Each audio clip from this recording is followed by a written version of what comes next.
जय जगन्नाथ पे तुम मो यूट्यूब चैनल लिबो क्लासेस को स्वागत। तो आज वीडियो पे आम देखिए कि थियोसॉफिकल बा ब्रह्मविद्या समाज। तो ब्रह्मविद्या समाज कौन और तार अवदान कौन रही समाज में संस्करणीय प्रति समाज प्रति। तो से विषय आज आम आलोचना करें पे आउ डेरी नक चला पे क्लास को स्टार्ट करवा और ब्रह्मविद्या समाज विषय किसी जाना। तो देख पे 1875 मसीहा नवेम्बर मसरे अमेरिकार न्यूयॉर्क सहर में हेलेना ब्लाभाटस और हेनरी स्टील ओलकट और अन्य द्वारा ब्रह्मविद्या समाज गठन कर। तो आम ब्रह्मविद्या समाज केउठी गठन कर अमेरिकार न्यूयॉर्क सहर में आमर ब्रह्मविद्या समाज गठन होता।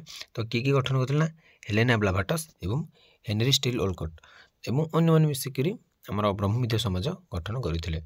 1882 मसीह भारत समाजर मुख्य कार्यालय प्रतिष्ठित होता। तो 1882 मसीह तो भारत तार मुख्य कार्यालय प्रतिष्ठित होता। 1886 मसीह भारतीय थियोसॉफिकल सोसाइटी प्रतिष्ठित होता। भारतीय ब्रह्मविद्या समाज प्रतिष्ठा होता कि 1886 यार शाखा बांगालोर बॉम्बे कुंभकोणम लुधियाना और सूरत प्रतिष्ठित होता। तार जो अन्य शाखा गुड़िक आमर भारतीय थियोसॉफिकल सोसाइटी अन्य शाखा गुड़ आम बांगालोर बॉम्बे कुंभकोणम लुधियाना सूरत सब प्रतिष्ठा होता। समाजर मुख्यालय माड्रासर आद्यार ठारे थिला। तो से जो समाजटा से जो आम भारतीय थियोसॉफिकल सोसाइटी आमर कौन ना मुख्य कौन मुख्यालयटा माड्रासर आद्यार ठारे थिला। तो बुझिपारे पे आमर से 1875 मसीह अमेरिकार न्यूयॉर्क घटी और 1882 से भारत समाजर मुख्य कार्यालय प्रतिष्ठा होता। ये भाव में चलता। तो श्रीमती आनी बेसांत समग्र भारतर समाज को लोकप्रिय करते। तो अमेरिका तो ये स्टार्ट होते ना, तो से भारत लोकप्रिय कराइले किए ना आमर श्रीमती आनी बेसांत। भारतीय दर्शन तांकर चमत्कार उपस्थापन द्वारा से रूढ़ीवादी ब्राह्मण समेत बहु वर्ग लोक समर्थन हासिल करते। बहुत लोग समर्थन करुले और रूढ़ीवादी ब्राह्मण समर्थन करुले। से विश्व भ्रातृत्व को प्रोत्साहित करते अनेक बुद्धिजीवी को यह प्रति आकर्षित करता। तो कहला ना पे से विश्व को विश्व भ्रातृत्व मीन्स पे सारा भारत सारा विश्व गोटे भ्रातृत्व बंधा माने समस्त आम भाई भाई आम तो कहीं कार अलग नुह। तो से जो भावना विश्व भ्रातृत्व माने सारा विश्व हूँ परिवार सारा विश्व होती आम भाई आम समस्ते भाई भौणी सारा विश्वर जो गोटे पर जो सही भावनाटा समस्त बुद्धिजीवी को यहाँ आकर्षित करता क्या प्रति ना ये जो समाज को जीवा प्रति। से गीत अनुवाद करते महाभारत रामायण उपर छोट छोट टीका लिखिते कहीं श्रीमती आनी बेसांत। तो बहुत गुड़ी गीत गुड़िक से अनुवाद करते महाभारत और रामायण टीका लिखिते। ब्रह्मविद्या समाज अनेक स्कूल और कॉलेज प्रतिष्ठा करथिला। तो थियोसॉफिकल आंदोलन जनसाधारण अपेक्षा बुद्धिजीवी मान मध्य अधिक आकर्षण था। 19 शताब्दी में निज छाप सृष्टि करथिला। तो ये साधारण जनसाधारण मान जो जनसाधारण अपेक्षा अधिक बुद्धिजीवी मान थे शिक्षित वर्ग लोक मैंने योगदान करते आंदोलन में थियोसॉफिकल सोसाइटी बहुत अनेक गुड़ी कौन बुद्धिजीवी मैंने जॉइन होते जड़ित होते। तो ताहले कौन ना पे से बहुत भल तार छाप छाड़ी कि 19 शताब्दी तार बहुत भल छाप सृष्टि करता। यह हिंदू नवजागरण सहित जड़ित होगा। से हिंदू नवजागरण सहित से जड़ित होगा। श्रीमती आनी बेसांत मुख्य गुरुत्व आध्यात्मिकता अपेक्षा गुप्त उपर अलौकिक उपर थिला। तो से गुरुत्व आध्यात्मिक अपेक्षा एत आध्यात्मिकतार नाला माने गुरुत्व एत नाला बट से गुप्त अपेक्षा अलौकिक उपर अधिक गुरुत्व थिला। से पदार्थ और मन मध्य एक सेतु पाइले। से जो गोटे पदार्थ और गोटे मन जो आम मन रही भर गोटे से सेतु पाइले। धीरे धीरे से केवल दृष्टिकोण नुहे बरम पोशाक खाद्य साहय और सामाजिक आचरण हिंदी गले। धीरे धीरे से जो हिंदू नवजागरण ये आंदोलन प्रवेश कला से धीरे धीरे धीरे धीरे कौन हिंदू हिंदू हो गले। तो नेतृत्व में हिंदू पुनरुद्धार आंदोलन परिणत होगा। तो पोशाक चेंजेस होगा खाद्य चेंजेस होगा जो से आंदोलन में मिसिले। तो से गोटे हिंदू पाल्टी गले और नेतृत्व से गोटे कौन ना हिंदू पुनरुद्धार मान हिंदू मान पुनरुद्धार करने ये आंदोलन परिणत होगा। 1898 मसीह बेसांत बनारसर केंद्रीय हिंदू कॉलेज प्रतिष्ठा करते जो हिंदू धर्म और पाश्चात्य वैज्ञानिक विषय उभय शिक्षा दि जाता। तो 1898 मसीह केंद्रीय हिंदू कॉलेज तो किए प्रतिष्ठा करथिले ना आनी बेसांत एवं बनारस रे हला तो एटा बनारस रहि जाय माने बनारस हला बनारस रे से केंद्रीय हिंदू कॉलेज रे प्रतिष्ठा करथिले जोंट्रे से माने जोंट्रे सेटर हिंदू धर्म मो पाश्चात्य शिक्षा विषय मध्ये दिया जाउथिला 1916 मसरे बनारस हिंदू विश्वविद्यालय गठन पई एही कॉलेज केंद्र पलटि गला तो तापरे बनारस हिंदू विश्वविद्यालय प्रतिष्ठा हला से महिला शिक्षा में बहुत किछि करिथिले से आयरिश होम रूल आंदोलन रे ढांचारे होम रूल लीग मध्य गठन करथिले जदि थियोसॉफिकल सोसाइटी विभिन्न संप्रदाय पर एक साधारण विभाजन प्रदान करथिले एवं शिक्षित हिंदू मानकर इच्छा पूर्ण करथिला यार प्रभाव पाश्चात्य वर्ग रे एक छोट अंश पर्यंत सीमित थिला आर जो प्रभावटा पाश्चात्य वर्ग रे गोटे छोट अंश पर्यंत मध्य तार कोन सीमित थिला बट सेटा बेसी हिंदू मान ऊपर बेसी प्रभाव पकाइथिला तो थियोसॉफिक समाज रो मुख्य वैशिष्ट्य गुड़ कौन कौन देखा पे तो प्रमुख वैशिष्ट्य है तार चिंतन प्रार्थना प्रकाशन इत्यादि द्वारा जन व्यक्तिर आत्मा और ईश्वर मध्य एक विशेष संपर्क स्थापन कर चिंतन करवा आम प्रार्थना करवा आम जो प्रकाशन करवा गोटे जन व्यक्तिर आत्मा से ईश्वर मध्य गोटे विशेष संपर्क स्थापन कर ये समाज पुनर्जन्म कर्म हिंदू विश्वास को ग्रहण करता उपनिषद और सांख्य योग और वेदांत चिंताधारा दर्शन और प्रेरणा पाई तो ये समाज पुनर्जन्म विश्वास करता कर्म विश्वास करता है तो उपनिषद सांख्य एगुड़िकर चिंताधार से प्रभावित होता बा प्रेरणा किसी पाई दर्शन गुड़िक जाति धर्म लिंग बन कि रंग बिना सार्वजनिक भ्रातृत्व आह्वान कर से जो रंग रोचे जो धर्म जो जाति रो से समस्त निजर भ्रातृत्व भाव रखी माने से सारा विश्व को गोटे भ्रातृत्व भाव रखा से चेष्टा करुला समाज प्रकृतिर अव्यतनीय और अनिशोभित गुप्त शक्ति गुड़ अनुसंधान करने चेष्टा करता सहित पाश्चात्य ज्ञान मध्यम हिंदू आध्यात्मिक ज्ञान अन्वेषण ये आंदोलन लक्ष्य मैंने पाश्चात्य ज्ञान मध्यम ही आम केमती हिंदू आध्यात्मिक ज्ञानटा आसो तो से चेष्टा चलाई यह आंदोलन हिंदू मान प्राचीन सिद्धांत और दर्शन में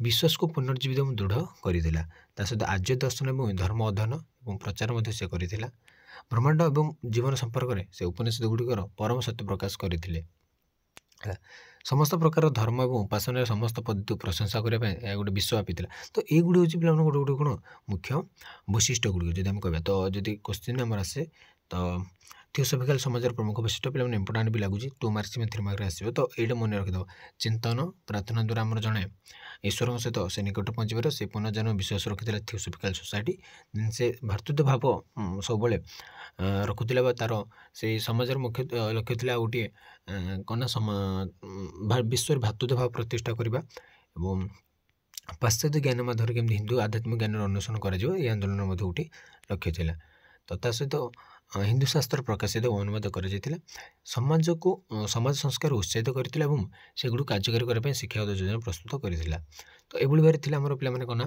थियोसॉफिकल सोसाइटी आमर ब्रह्म विद्या समाज तार आम देखिए देवबंद और आलीगढ़ आंदोलन तो औपनिवेशिक प्रशासन समय ब्रिटिश माने इस्लामिक समाज गुरुत्वपूर्ण आर्थिक और सांगठनिक सहायता कठोर भाव में भांगी देते तो मुस्लिम न्यायपालिका व्यवस्था उच्छेद कर उच्चपदस्थ प्रशासनिक पदवी मुख्यतः यूरोपीय मान बंटन कर तो कहना पे जो उपनिवेश प्रशासन समय ब्रिटिश मान कौन करते ना इस्लामिक समाज गुरुत्वपूर्ण आर्थिक और सांगठनिक सहायता कठोर भाव में भांगी देते मुस्लिम न्यायपालिका व्यवस्था उच्छेद करागला मुस्लिम न्यायपालिका मुस्लिम मान जो न्यायपालिका व्यवस्था था उच्छेद करागला और उच्चपदस्थ प्रशासन कर्मचारी मानक जे पदवी मानक मुख्यतः यूरोप मानक ही दिगला शिक्षा और राजनीतिक प्रभाव अभाव जो मुस्लिम संप्रदाय स्थिरतार सम्मुखीन होते से पूरा स्थिर हो गले से किसी करें ना तो से पाखे शिक्षा और राजनीतिक प्रभाव कमिगला तो से पूरा स्थिरतार सम्मुखीन हेले आ मुस्लिम बुद्धिजीवी मध्य दुईटी प्राथमिक धारा सृष्टि कला पुनरुत्थान जहाँ देवबोध आंदोलन द्वारा सर्वोत्तम भाव में प्रतिनिधित्व करते संस्कारवादी जहाँ आलीगढ़ आंदोलन प्रतिफलित है तो आम पुनरुत्थान गोटे से ना देवबंद आंदोलन द्वारा और सेकेंड जो आम आसला संस्कारवादी से आलीगढ़ आंदोलन प्रतिफलित होता तो 19वीं शताब्दी उत्तर भारत में सैयद मोहम्मद खान मौलाना आजाद अल्ताफ हुसैन हाली और शिबली नोमानी परी मुस्लिम बुद्धिजीवी मैंने मुस्लिम चिंताधारा उपर एक बड़ प्रभाव पकाई से मुस्लिम चिंताधारा गोटे बहुत बड़ प्रभाव पकाई मुस्लिम बुद्धिजीवी मैंने देवबंद फिरंगी महल और Aligarh Mohammad Anglo oriental college परी संगठन गुड़ समग्र भारतीय उपमहादेश और बाहर मुस्लिम मान हृदय और मन पर एक शक्तिशाली प्रभाव पकाई जो देवबंदटा से फिरंगी महल और Aligarh Mohammad Anglo oriental college परी ଯେଉଁ ସଂଗଠନ ଗୁଡ଼ିକ ତ ସେମାନେ ସାରା ଭାରତର ଉପମହାଦେଶ ଏବଂ ବାହାରେ ମଧ୍ୟ ମୁସଲିମମାନଙ୍କର ହୃଦୟକୁ ସେଇଟା ଗୋଟେ ଜିତିଥିଲା ବା ତାଙ୍କ ମନ ଉପରେ ଗୋଟେ ଶକ୍ତିଶାଳୀ ପ୍ରଭାବ ପକାଇଥିଲା। ସେ ସମୟରେ ହିନ୍ଦୁମାନଙ୍କ ଉପରେ ମୁସଲିମମାନେ ମଧ୍ୟ ବିବିଧ ସମ୍ପ୍ରଦାୟର ଥିଲେ। ଯେମିତି ହିନ୍ଦୁମାନଙ୍କ ମଧ୍ୟରେ ବିଭିନ୍ନ ସମ୍ପ୍ରଦାୟ ଦେଖିବାକୁ ମିଳୁଛି ବା ବିଭିନ୍ନ ପ୍ରକାର କମ୍ୟୁନିଟି ଦେଖିବାକୁ ମିଳୁଛି, ସେଭଳି ଭାବରେ ମୁସଲମାନମାନଙ୍କର ବିଭିନ୍ନ କମ୍ୟୁନିଟି ମଧ୍ୟ ସେ ସମୟରେ ଥିଲା। ତ ଇସଲାମ ଭିତରେ ଏବଂ ମୁସଲମାନ ମଧ୍ୟରେ ପରିଚୟ ଅନେକ ବିବିଧ ଥିଲା ବା ଅଲଗା ଅଲଗା ଥିଲା। ଇସଲାମ ଓ ମୁସଲମାନ ମଧ୍ୟରେ ଟିକେ ପରିଚୟଟା ଅଲଗା ଥିଲା ଏବଂ ଅଲଗା ମଧ୍ୟ ଥିଲା ସେମାନଙ୍କ ଭିତରେ ସମ୍ପର୍କଟା, ଯେପରିକି ସୁନ୍ନି, ସିଆ, ୱାହାବି, ଦେଓବନ୍ଦୀ, ବରେଲଭି, ନେଚର, ଆହଲେ ହାଦିସ, ଆହଲେ କୋରାନ ଏବଂ ଅହମ୍ମଦିୟା ଏବଂ ଅନ୍ୟ ସମ୍ପ୍ରଦାୟ ସମସ୍ତଙ୍କୁ କାଫିର ବୋଲି ମଧ୍ୟ କହିଥିଲେ। ତ ସେମାନଙ୍କର ମଧ୍ୟ ଅଲଗା ଅଲଗା ପ୍ରକାର ରହିଛି। ପିଲାମାନେ ଯେଉଁ ଆମର ଜାତି ଗୁଡ଼ିକ ବା ଆମେ ଯଦି କହିବା ଆମର ସମ୍ପ୍ରଦାୟ ଗୁଡ଼ିକ ପ୍ରତ୍ୟେକ ନିଜକୁ ଧାର୍ମିକ ସତ୍ୟ ଓ ଈଶ୍ୱରଙ୍କ ମନୋନୀତ ବୋଲି ଦାବି କରୁଥିଲେ। ସମସ୍ତେ କହୁଥିଲେ ଆମେ ହେଉଛୁ ଧାର୍ମିକ, ଆମେ ହେଉଛୁ ସତ୍ୟ, ଆମେ ହେଉଛୁ ଈଶ୍ୱରଙ୍କ ମନୋନୀତ ବୋଲି ସେମାନେ ଦାବି କରିଥିଲେ। ତେଣୁ ପୁନର୍ଜୀବନବାଦୀ ଏବଂ ସଂସ୍କାରକ ଉଭୟଙ୍କ ଦ୍ୱାରା ମୁସଲମାନ ପରିଚୟକୁ ଅଧିକ ସମ୍ମିଳିତ କରିବା ପାଇଁ ସେମାନେ ପ୍ରୟାସ କରିଥିଲେ। ହେଲା, ତ ଯେଉଁ ପୁନର୍ଜୀବନବାଦୀ ଯିଏ ମାନେ ବାଦ ରଖୁଥିଲା ଯେ କ'ଣ ନା ଆମେ ପୁନର୍ଜନ୍ମ ରହିଛି ବା ପୁଣି ଥରେ ଜଣେ ଆଉଥରେ ମୃତ୍ୟୁ ପରେ ଜନ୍ମ ଲାଭ କରେ, ସେ ଯେଉଁ ପୁନର୍ଜନ୍ମବାଦୀମାନେ ଏବଂ ସଂସ୍କାରମାନେ ଉଭୟଙ୍କ ଦ୍ୱାରା ସେ ମୁସଲମାନ ପରିଚୟକୁ ଅଧିକ ସମନ୍ୱିତ କରିବା ପାଇଁ ପ୍ରୟାସ କରାଯାଇଥିଲା। ତାପରେ ଦେଖୁ ପିଲାମାନେ, ମୁସଲମାନମାନଙ୍କ ଦ୍ୱାରା ସାମାଜିକ ଧାର୍ମିକ ସଂସ୍କାର ଆନ୍ଦୋଳନର ପ୍ରାରମ୍ଭିକ ପ୍ରକାଶନ ମଧ୍ୟରୁ ଗୋଟିଏ ଥିଲା ୱାହାବି ଆନ୍ଦୋଳନ। ଗୋଟେ ୱାହାବି ଆନ୍ଦୋଳନ। ଅଷ୍ଟାଦଶ ଶତାବ୍ଦୀରେ ମହମ୍ମଦ ଇବ୍ ଅଦ ଅଲ୍ ୱାହାବ ଏକ ପବିତ୍ରବାଦୀ ଆନ୍ଦୋଳନ ପ୍ରତିଷ୍ଠା କରିଥିଲେ, ଯାହାର ଲକ୍ଷ୍ୟ ଥିଲା ଇସଲାମ ଭିତରେ ସମସ୍ତ ଭୁଲ ନବସୃଜନକୁ ଦୂର କରିବା, ଯେଉଁଥିରେ ସନ୍ଥମାନଙ୍କ ପୂଜା, ମାଳାର ବ୍ୟବହାର ଏବଂ ମନ୍ଦିର ପୂଜା ଅନ୍ତର୍ଭୁକ୍ତ ଥିଲା। ତ ଯେଉଁ ଭୁଲ ନବସୃଜନ ଗୁଡ଼ିକ ରହିଛି ତାକୁ କେମିତି ଦୂର କରିବା, ଯେଉଁଥିରେ କି ସନ୍ଥମାନଙ୍କର ପୂଜା ରହିଥିଲା ଏବଂ ମାଳାର ବ୍ୟବହାର ରହିଥିଲା ଏବଂ ମନ୍ଦିର ପୂଜା, ମାନେ ଯେଉଁ ଆମ ହିନ୍ଦୁ ଧର୍ମ ଲୋକମାନଙ୍କ ପାଇଁ ଯାହା ସେମାନେ କରୁଥିଲେ, ଯେମିତି ସନ୍ଥମାନେ ପୂଜା କରୁଥିଲେ, ମାଳାର ବ୍ୟବହାର କରୁଥିଲେ ଏବଂ ମନ୍ଦିରର ପୂଜା କରୁଥିଲେ, ତ ସେଗୁଡ଼ିକୁ କେମିତି ଟିକେ ଦୂର କରିବା, ସେଥିପାଇଁ ଏମାନଙ୍କର ଲକ୍ଷ୍ୟ ଥିଲା। କାରଣ ଆମର ଯେଉଁ ମହମ୍ମଦ ଇବ୍ ଅଲ୍ ୱାହାବ, ତ ଯଦିଓ ଅଟୋମାନ ସାମ୍ରାଜ୍ୟ ଦ୍ୱାରା ଏଡି ଆନ୍ଦୋଳନକୁ ଦମନ କରାଯାଇଥିଲା, ୱାହାବି ଆନ୍ଦୋଳନ ବଞ୍ଚି ରହିଲା ଏବଂ ଇସଲାମିକ ଜଗତରେ ସେ ପ୍ରଭାବଶାଳୀ ହୋଇ ରହିଲା। ୱାହାବି ଆନ୍ଦୋଳନଟି ବହୁତ ପାୱାରଫୁଲ୍ ହେଇକି ରହିଲା। ତ ଅଟୋମାନର ହାମଲା ଦ୍ୱାରା ଏଡି ଆନ୍ଦୋଳନଟା ଦୂରୀଭୂତ କରାଇପାରିଲା ବା ଦମନ କରାଗଲା ଏବଂ ୱାହାବି ଆନ୍ଦୋଳନଟା ବଞ୍ଚି ରହିଲା। 1890 ମସିହାରେ କାଦିଆନର ମିର୍ଜା ଗୁଲାମ ମହମ୍ମଦଙ୍କ ପ୍ରେରଣାରେ ଏକ ନିର୍ଦ୍ଦିଷ୍ଟ ରୂପ ନେଇଥିବା ଅହମ୍ମଦିୟା ଆନ୍ଦୋଳନ ଜିହାଦକୁ ବିରୋଧ କରିଥିଲା। ଲୋକଙ୍କ ମଧ୍ୟରେ ସେ ଗୋଟେ ଭାତୃତ୍ୱ ସମ୍ପର୍କକୁ ସମର୍ଥନ କଲା ଏବଂ ପାଶ୍ଚାତ୍ୟ ଉଦାର ଶିକ୍ଷାକୁ ସେ ସମର୍ଥନ କରିଥିଲା। ପାଶ୍ଚାତ୍ୟ ଶିକ୍ଷା ମଧ୍ୟ କେତେକ ସଂଗଠନ ଆମ ଭାରତର ସମର୍ଥନ କରିଛନ୍ତି। ସେ ମୁସଲିମ ହେଉ ବା ହିନ୍ଦୁ ହେଉ ବା ଯେକୌଣସି ସଂଗଠନ, ସେମାନେ ପାଶ୍ଚାତ୍ୟ ଶିକ୍ଷାକୁ ଟିକେ ସମର୍ଥନ କରୁଛି, ଯାହାଫଳରେ କ'ଣ ଆମ ଭାରତରେ କିଛି ନା କିଛି ଚେଞ୍ଜେସ୍ ଆସିଛି। ତ ଦେଓବନ୍ଦ ଆନ୍ଦୋଳନକୁ ମୁସଲିମ ଉଲେମାମାନଙ୍କ ମଧ୍ୟରେ ଥିବା ରୂଢ଼ିବାଦୀ ବର୍ଗ ଦ୍ୱାରା ଏକ ପୁନର୍ଜୀବନବାଦୀ ଆନ୍ଦୋଳନ ଭାବରେ ସଂଗଠିତ ହୋଇଥିଲା। ତ କହିଲେ ନା ପିଲାମାନେ, ଯେତେବେଳେ ଦେଓବନ୍ଦ ଆନ୍ଦୋଳନ ହେଲା, ତ ସେଇଟା ମୁସଲିମ ଉଲେମାମାନଙ୍କ ମଧ୍ୟରେ ସେଇଟା ରୂଢ଼ିବାଦୀ ବର୍ଗ ଦ୍ୱାରା ଗୋଟେ ପୁନର୍ଜୀବନବାଦୀ ଆନ୍ଦୋଳନ ଭାବରେ ସେଇଟା ସଂଗଠିତ ହୋଇଗଲା। ଯାହାର ଦୁଇଟି ଉଦ୍ଦେଶ୍ୟ ଥିଲା, କ'ଣ ନା ମୁସଲିମମାନଙ୍କ ମଧ୍ୟରେ କୁରାନ ଏବଂ ହାଦିସର ଶୁଦ୍ଧ ଶିକ୍ଷା ପ୍ରଚାର କରିବା ଏବଂ ବିଦେଶୀ ଶାସନଙ୍କ ବିରୁଦ୍ଧରେ ଜିହାଦର ଭାବନାକୁ ଜୀବିତ ରଖିବା। କ'ଣ ଥିଲା ନା, ପ୍ରଥମଟା ହେଲା ଯେଉଁ ଦୁଇଟା ଉଦ୍ଦେଶ୍ୟ ଥିଲା। ପ୍ରଥମ ହେଲା ମୁସଲିମମାନଙ୍କ ମଧ୍ୟରେ କୁରାନ ଏବଂ ହାଦିସର ଶୁଦ୍ଧ ଶିକ୍ଷା ପ୍ରଚାର କରିବା ଏବଂ ଏଇଟା ହେଉଛି ଫାଷ୍ଟଟା ହେଲା, ଏବଂ ସେକେଣ୍ଡଟା ହେଉଛି ବିଦେଶୀ ଶାସନଙ୍କ ବିରୁଦ୍ଧରେ ଜିହାଦର ଭାବନାକୁ ଜୀବିତ ରଖିବା। ତ ଏଇଭଳି ଭାବରେ ଦୁଇଟା ତାଙ୍କର ଉଦ୍ଦେଶ୍ୟ ଥିଲା। ଦେଓବନ୍ଦ ଆନ୍ଦୋଳନ 1866 ମସିହାରେ ସାହାରନପୁର ଜିଲ୍ଲାର, ଯେଉଁଟାକି ସଂଯୁକ୍ତ ପ୍ରଦେଶ, ବର୍ତ୍ତମାନ ଉତ୍ତରପ୍ରଦେଶ, ତ ଦେଓବନ୍ଦରେ ମହମ୍ମଦ କାସିମ ନାନାତବି ଏବଂ ରସିଦ ଅହମ୍ମଦ ଗଙ୍ଗୋଇଙ୍କ ଦ୍ୱାରା ମୁସଲିମ ସମ୍ପ୍ରଦାୟ ପାଇଁ ଧାର୍ମିକ ନେତାମାନଙ୍କୁ ତାଲିମ ଦେବା ପ୍ରତିଷ୍ଠିତ ହୋଇଥିଲା। ଏଇଟା କ'ଣ ନା, ଯେଉଁ ଆମର ଦେଓବନ୍ଦ ଆନ୍ଦୋଳନଟା 1866 ମସିହାରେ କ'ଣ ପାଇଁ ହେଇଥିଲା ନା, ଦେଓବନ୍ଦରେ ମହମ୍ମଦ କାସିମ ନାନାତବି ଏବଂ ରସିଦ ଅହମ୍ମଦ ଗଙ୍ଗୋଇଙ୍କ ଦ୍ୱାରା ସେ ମୁସଲିମ ସମ୍ପ୍ରଦାୟକୁ କେମିତି ଟ୍ରେନିଂ ଦିଆହେବ, ଧାର୍ମିକ ନେତାମାନଙ୍କୁ କେମିତି ଟ୍ରେନିଂ ଦିଆଯିବ, ସେଥିପାଇଁ ଏଇଟା ପ୍ରତିଷ୍ଠା ହୋଇଥିଲା। ତ ଆଲିଗଡ଼ ଆନ୍ଦୋଳନ ପାଶ୍ଚାତ୍ୟ ଶିକ୍ଷା ଏବଂ ବ୍ରିଟିଶ ସରକାରଙ୍କ ସମର୍ଥନ ମାଧ୍ୟମରେ ମୁସଲିମମାନଙ୍କର କଲ୍ୟାଣ ପାଇଁ ଲକ୍ଷ୍ୟ ରଖିଥିଲା। ତ ଦେଖ ପିଲାମାନେ, ଦେଓବନ୍ଦ ଆନ୍ଦୋଳନ କ'ଣ ପାଇଁ ଆଉ ଆଲିଗଡ଼ ଆନ୍ଦୋଳନ କ'ଣ ପାଇଁ ଥିଲା, ମନେ ରଖିଦିଅ। ଦେଓଗଡ଼ ଆନ୍ଦୋଳନଟା ପୁଣି ଥରେ କହିଦେଉଛି, 1886 ମସିହାରେ ସାହାରନପୁର ଜିଲ୍ଲାର, ଯେଉଁଟା ବର୍ତ୍ତମାନ ଉତ୍ତରପ୍ରଦେଶରେ ଅଛି, ସେଇଟା ଦେଓବନ୍ଦରେ ମହମ୍ମଦ କାସିମ ନାନାତାବି ଏବଂ ରସିଦ ଅହମ୍ମଦ ଗଙ୍ଗୋଇଙ୍କ ଦ୍ୱାରା ମୁସଲିମ ସମ୍ପ୍ରଦାୟର ଧାର୍ମିକ ନେତାମାନଙ୍କୁ ତାଲିମ ଦେବା ପାଇଁ ପ୍ରତିଷ୍ଠା ହୋଇଥିଲା। ଦେଓବନ୍ଦ ଆନ୍ଦୋଳନ ଏବଂ ଆଲିଗଡ଼ ଆନ୍ଦୋଳନଟା ପାଶ୍ଚାତ୍ୟ ଶିକ୍ଷା ଏବଂ ବ୍ରିଟିଶ ସରକାରଙ୍କ ସମର୍ଥନ ମାଧ୍ୟମରେ ମୁସଲିମମାନଙ୍କର କଲ୍ୟାଣ ପାଇଁ ସେଇଟା ଲକ୍ଷ୍ୟ ରଖିଥିଲା। ତ ଦେଓବନ୍ଦ ଆନ୍ଦୋଳନର ଲକ୍ଷ୍ୟ ଥିଲା ମୁସଲିମ ସମ୍ପ୍ରଦାୟର ନୈତିକ ଏବଂ ଧାର୍ମିକ ପୁନର୍ଜୀବନ। ତ ସେଭଳି ଭାବରେ ଦେଖ ପିଲାମାନେ, ରାଜନୈତିକ କ୍ଷେତ୍ରରେ ଦେଓବନ୍ଦ ସ୍କୁଲ ଭାରତୀୟ ଜାତୀୟ କଂଗ୍ରେସ ଗଠନକୁ ସ୍ୱାଗତ କରିଥିଲା ଏବଂ 1888 ମସିହାରେ ସୟଦ ଅହମ୍ମଦ ଖାନଙ୍କ ସଂଯୁକ୍ତ ଦେଶପ୍ରେମୀ ସଂଘ ଏବଂ ମହମ୍ମଦ ଆଙ୍ଗ୍ଲୋ ପ୍ରାଚ୍ୟ ସଂଘ ଭଳି ସଂଗଠନ ବିରୁଦ୍ଧରେ ଏକ ଫତୱା ବା ଧାର୍ମିକ ଡିକ୍ରୀ ସେ ଜାରି କରିଥିଲା। ଦେଓବନ୍ଦ ନେତା ମହମ୍ମଦ ଉଲ୍ ହାସନ ସ୍କୁଲର ଧାର୍ମିକ ଚିନ୍ତାଧାରାକୁ ରାଜନୀତିକ ଏବଂ ବୌଦ୍ଧିକ ବିଷୟବସ୍ତୁ ଦେଇଥିଲେ। ଯେଉଁ ଦେଓବନ୍ଦର ନେତା ଥିଲେ महमूद उल हासन तो से स्कूल धार्मिक चिंताधारा गोटे राजनीतिक और गोटे बौद्धिक विषयवस्तु देते से इस्लामी नीति और जातीयतावादी आकांक्षार एक संश्लेषण करते भारतीय एकता और जातीय उद्देश्यर सामग्रिक परिप्रेक्षी में मुसलमान धार्मिक और राजनीतिक अधिकार सुरक्षा हासन चिंताधारा को जमियात उल उलेमा एक वास्तव रूप देता।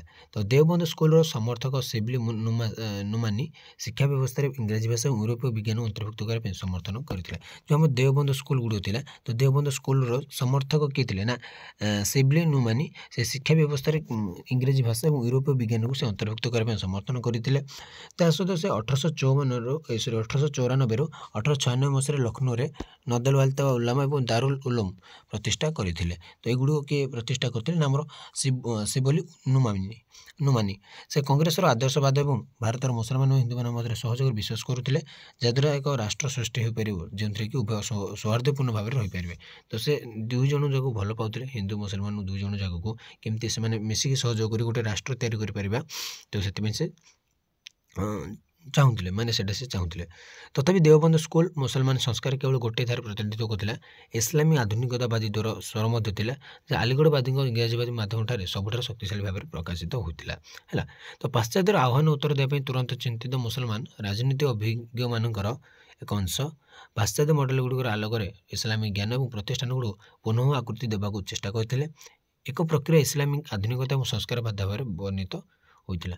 तो यहाँ सेमती किसी ना पे बुझीबार। तो तापर आम देखिए पे मुस्लिम संस्कार और महिला अधिकार। तो जो मुस्लिम संस्कार कौन कौन आसी महिला मान कौन कौन अधिकार देखा मिलता तो सहीटा। तो आगे सेमती किसी ना पे यही पैराग्राफटा किसी पढ़िया दरकार नहीं। तो इम्पोर्टाट किसी भी नहीं। तापर आम जाने मुस्लिम संस्कार और महिला अधिकार। तो आज भी क्लास एट्रु किसी पे रोचे। जय जगन्नाथ।